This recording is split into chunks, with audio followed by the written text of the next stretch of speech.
Parlons gouvernance, nous y sommes. Agapit Napoléon Maforican, bonjour.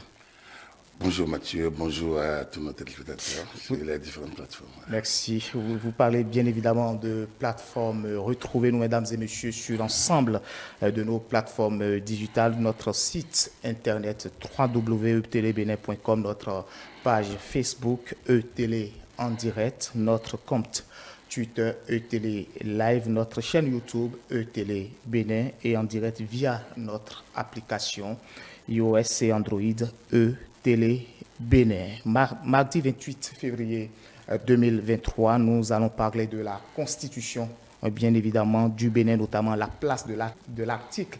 Voilà, j'y arrive, 34 dans la gouvernance, l'article 34 qui dit, je cite, Agapit Napoléon Maforican, tout citoyen béninois, civil ou militaire a le devoir sacré de respecter en toutes circonstances la Constitution et l'ordre constitutionnel établi ainsi que les lois et règlements de la République. Que peut-on comprendre? D'abord, vous parlez de mardi 28 février, c'est une date importante. Et donc, aborder cette question est encore doublement important. Date importante puisque c'est ce mardi, pas ce mardi, mais le mercredi, 28 février 90, qui a consacré la fin, la clôture de la conférence nationale des forces vives de février 90.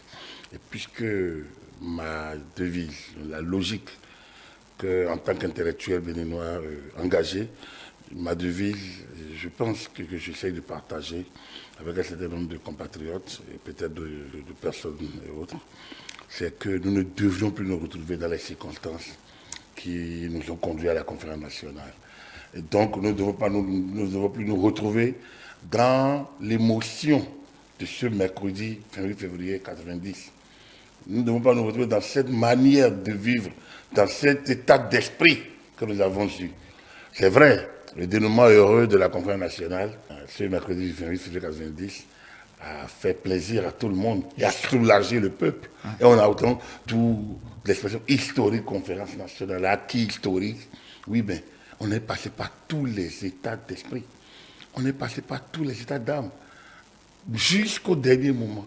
Même lorsque Mathieu Kérékou s'est levé pour prononcer son discours, très peu de personnes pourraient penser, pourraient parier sur ce qu'il dirait.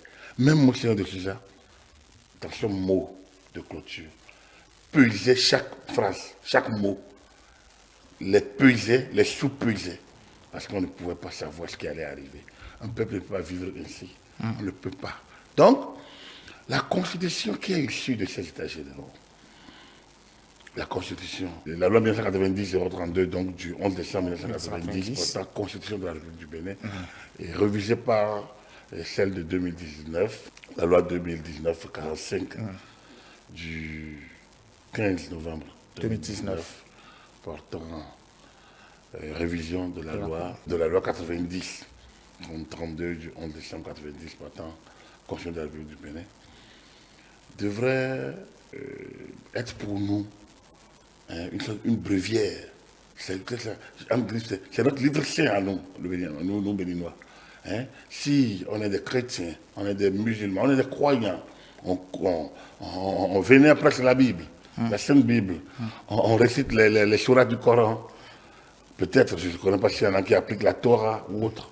Mais si nous sommes des croyants, si nous manions l'art local de la métaphysique et autres, nous devons prendre notre Constitution comme ce livre sacré que sont pour nous les valeurs traditionnelles, que sont pour nous les livres saints, comme la Sainte Bible et le Saint-Coran, ou peut-être la Sainte Torah. C'est pour dire qu'aujourd'hui, 28 février 2023, en pensant à la clôture de la conférence nationale, nous devons évoquer notre Constitution du 11 décembre 90. Et c'est important que nous nous appesantissions sur l'article 34.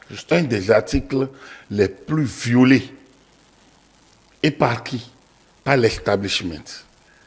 Par l'establishment. Un article violé régulièrement, sans qu'il y ait moyen de le rappeler. Ça veut dire quoi? Que la Constitution consacre au moins un article qui doit être violé constamment?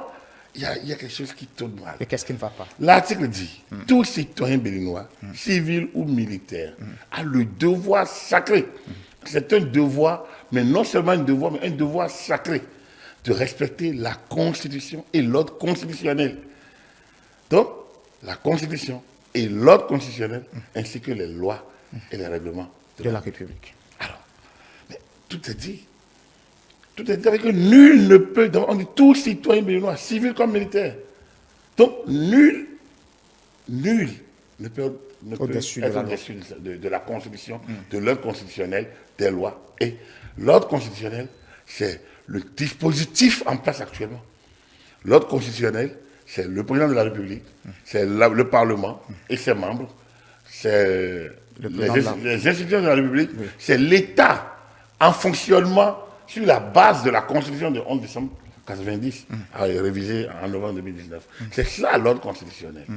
Alors donc, la Constitution dit dans son article 34 que qui que vous soyez, vous avez le devoir sacré de respecter cette Constitution.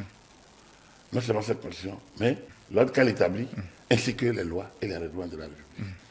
Lorsqu'on entend des gens qui, au nom de l'opposition, ce n'est pas seulement ceux d'aujourd'hui, mais quand on entend des gens dire on a volé notre victoire, la Cour de X a imposé une nouvelle pièce, on a des députés nommés.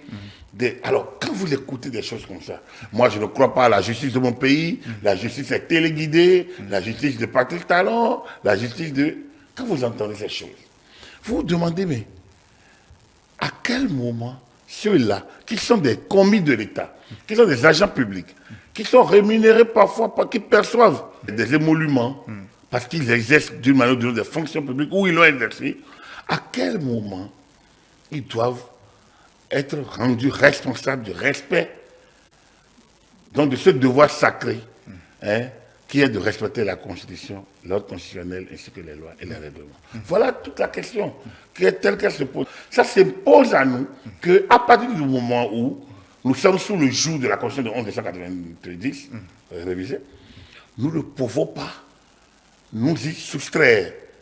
Qui que nous soyons, qui que vous soyez, quel rôle que vous puissiez exercer, militaire ou civil, vous avez ce devoir sacré du respect de ça. Donc, ne pas le faire devrait emporter sanction, mais ce que la Constitution n'a pas précisé, justement, et ce que ni les cours et tribunaux, ni la Cour constitutionnelle n'est amené à imposer.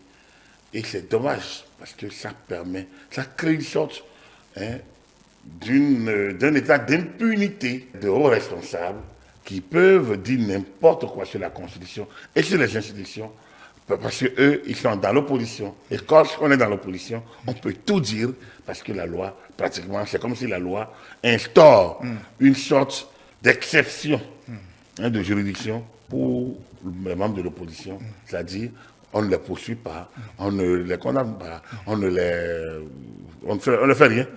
Tant qu'ils violent la Constitution, l'ordre constitutionnel, sur les règlements. Et pourtant, l'article 34 l'a dit, qui que vous soyez. Voilà. D'accord. Mais parlons justement de cette constitution, Agapit Napoléon Maforican. L'article 1 dit que nous sommes tous égaux devant la loi. Est-ce que vous parlez par exemple, je parle de l'opposition de façon générale, bien évidemment, vous parlez de cette opposition qui parfois revendique. N'a-t-elle pas droit de revendiquer? La revendication, oui, mais lorsque toutes les voies de recours sont échues, il n'y a plus de raison de ne pas déroger, je veux dire, de ne pas déroger aux décisions, des instances issues de la Constitution. Donc, de ne pas déroger à l'ordre constitutionnel. En fait, de ne pas déroger à l'ordre constitutionnel. Ce n'est pas ça une revendication. C'est un affront à l'État. C'est une sorte de rébellion contre l'ordre constitutionnel. Vous pensez? Lorsque vous avez été candidat à la Sénat, vos pièces ne sont pas à jour, la Sénat ne vous retient pas, et vous dites qu'on vous a empêché d'aller aux élections.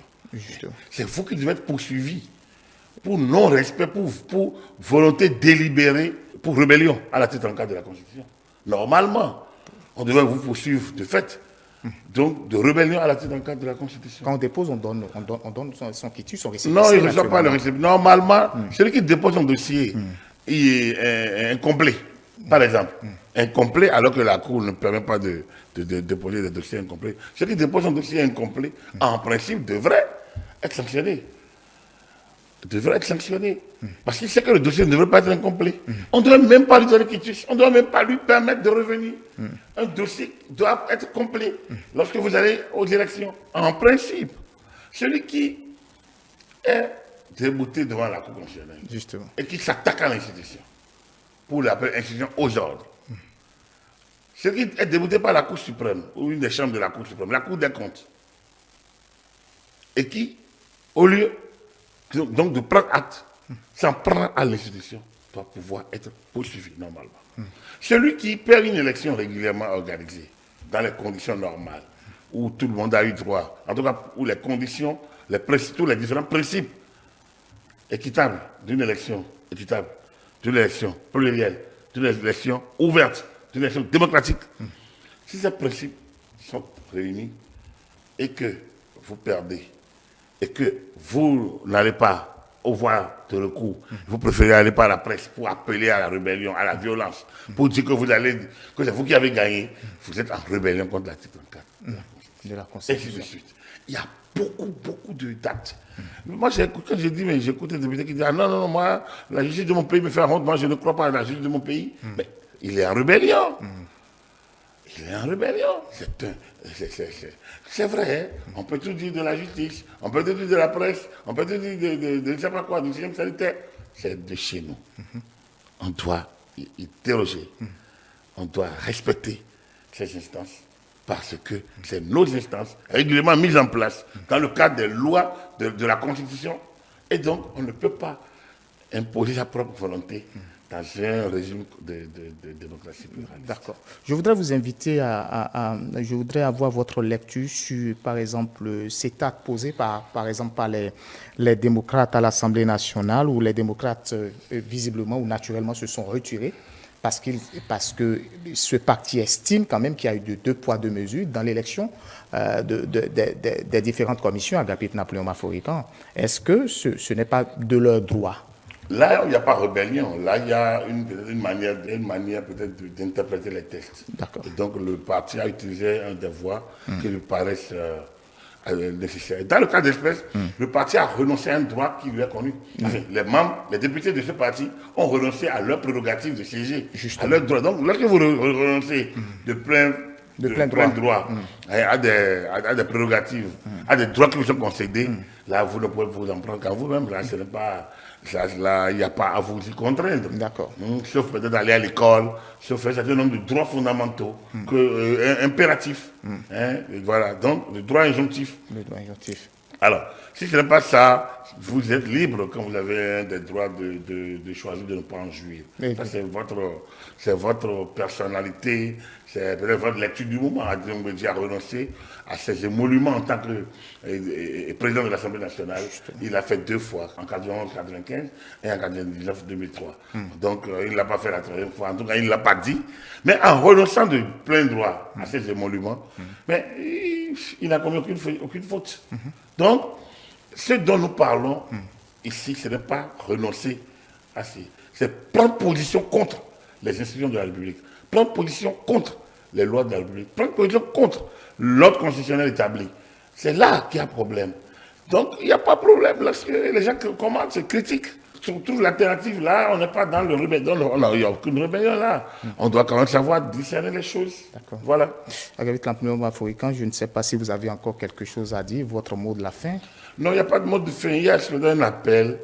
Il y a un appel au pouvoir public, peut-être à la Cour constitutionnelle, au parquet de la République. Donc, je pensais quand même que cet article 34 là, mérite d'être retouché, d'être respecté.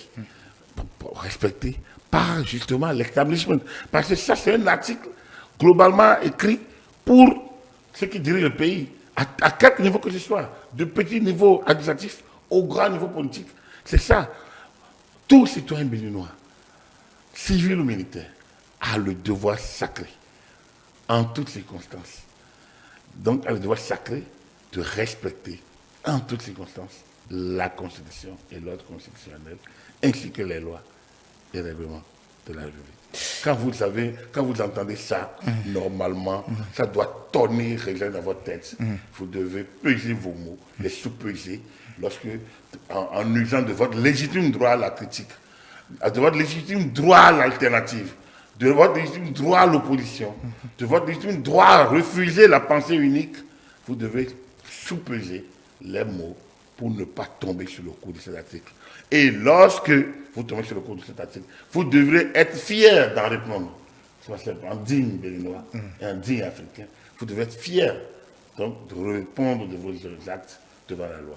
C'est ça, la démocratie. Merci beaucoup, Agapit Napoléon Maforican. Je rappelle quand même que nous avons parlé de l'article 34, la place de l'article 34 dans la gouvernance. L'article 34, je cite, mesdames et messieurs, tout citoyen béninois, civil ou militaire, a le devoir sacré de respecter en toutes circonstances la Constitution et l'ordre constitutionnel établi, ainsi que les lois et règlements de la République. Je pense que cet article doit être placardé. On doit normalement le mettre en placard partout, dans les administrations, partout. Dans les institutions de l'État, partout on doit mettre cet article-là. Parce qu'il est fondateur d'une certaine éthique politique. Il est fondateur d'une certaine manière de se comporter devant la nouvelle génération. Il est porteur donc du respect même de l'État dans lequel nous vivons. Donc, il est important donc de penser à le placarder et peut-être à mettre quelques exploitations, quelques explications là-dessus, ou alors susciter un débat sur cette question régulièrement pour que les gens comprennent le bien fondé de l'article et surtout que cet article existe en belles lettres dans la Constitution. C'est au point 34 de la Constitution qui fixe ce principe et en même temps n'a pas peut-être fixé, disons, la sentence. Mais la sentence, un décret ou une décision, une jurisprudence de la Cour constitutionnelle peut aider à la régler. À la régler. Visiblement, c'est un article qui vous a marqué parmi tous les articles de la Constitution, Agapit Napoléon Maforican. Non, j'ai lu beaucoup, j'ai travaillé sur ce fait du droit public.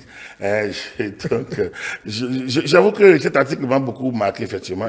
C'est pas que lui seul, il y a un certain, comme l'article 3, la souveraineté appartient au peuple.